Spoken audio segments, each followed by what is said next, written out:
আসসালামু আলাইকুম, সবাইকে ঈদ মুবারক। তো আমার আজকে সকালটা কেমন কাটলো, ঈদের সকাল সেই নিয়ে আজ এই ভিডিওটা থাকছে।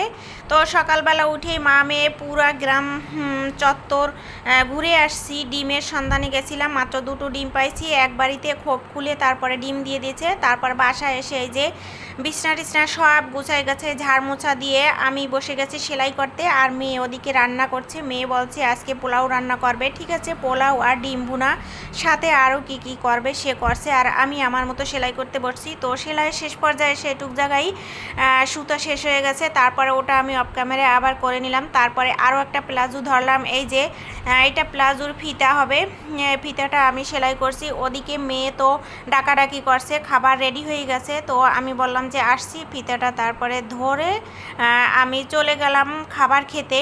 তো মেয়ে এদিকে খাবার নিয়ে অপেক্ষা করছে। এই যে পোলাও রান্না করছে, ডিম ভুনা করছে, আলু পটল আর বেগুন ভাজি করছে। রাতের একটু তরকারি ছিল, সেগুলোও আছে।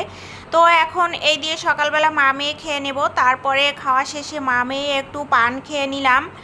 আর পোলাও টোলাও খেলে একটু সকালে পান না খেলে হয় না খাবার পরে। তারপরে এই দুটো আমি সেলাই করছি খাওয়ার আগে, মেয়ে রান্না করছে যেহেতু। তো এখন সুন্দর করে ভাঁজ করে রেখে দেবো, টেনে টুনে ঘষে ঘাসে। যেহেতু আমার আয়রন নাই, আমি সব কাস্টমারকে আয়রন করে দিই না।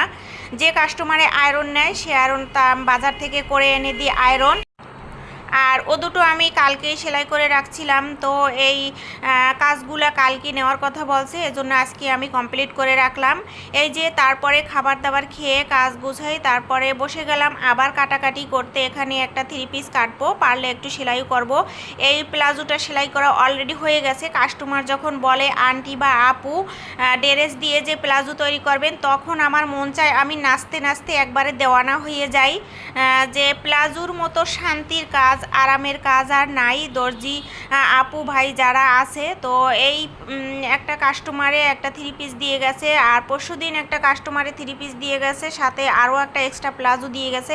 আমার তো মন চায় যে সব কাজ রেখে তারপরে আগে প্লাজোগুলো কাটি আর সেলাই করি, তারপরে জামাটাও কেটে নেব। এখন সেলাই করতে পারবো কিনা